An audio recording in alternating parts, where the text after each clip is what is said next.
Strawberry എല്ലാം പറിച്ചിട്ട് നമുക്ക് സ്ട്രോബെറി ഷേക്ക് അടിച്ചാലോ. ഫസ്റ്റ് തന്നെ താണ്ട് ഈ സ്ട്രോബെറിയുടെ മണ്ടയിലുള്ള ഈ പച്ച ഇലയെല്ലാം നമുക്കൊന്ന് ക്ലീൻ ആക്കി എടുക്കണം. ദാണ്ട് കിടക്കുന്ന പച്ച ഇലയെല്ലാം ഇനി നേരെ കഴുകിയെടുത്താൽ മതി.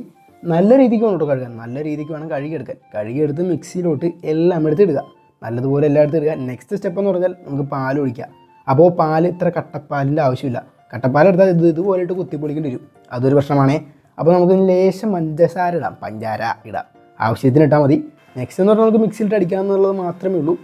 കണ്ടോ, നല്ല കട്ടപ്പാലായതിനുള്ള പണിയാണ് ഈ കാണുന്നത്. നമുക്ക് നല്ല രീതിക്ക് അടിച്ചെടുക്കണം. അപ്പോൾ സംഗതി സെറ്റായിട്ടുണ്ട്. ലേശം ഞാൻ ഐസും കൂടി ഇടുന്നുണ്ട്, ഐസ് ഒന്നും കൂടി തണുക്കാൻ വേണ്ടി. ഇനി നമുക്ക് നേരെ ഗ്ലാസ്സിലോട്ട് മാറ്റിയാൽ മതി. അത്രയൊക്കെ ഉള്ളൂ, സിമ്പിളായിട്ട് ചെയ്യാന്നുള്ള കാര്യങ്ങളൊക്കെ ഉള്ളു. ഐസ്ക്രീം നട്ട്സൊക്കെ കൂടി ഉണ്ടെങ്കിൽ ഒന്നും കൂടി സംഗതി പൊളിക്കോട്ടോ. ഞാൻ അതൊന്നും ഇല്ലാത്തതുകൊണ്ട് ലേശം ബൂസ്റ്റാണ് ഇടുന്നത്. ഇനി ഞാനിത് കുടിച്ചിട്ട് എൻ്റെ അഭിപ്രായം എങ്ങനെയുണ്ടെന്ന് ഞാൻ തന്നെ പറയുന്നതല്ലേ അതിൻ്റെ ഏറ്റവും രസം. എങ്ങനെയുണ്ടെന്ന് വെച്ചാൽ കുഴപ്പമില്ല, കൊള്ളാം.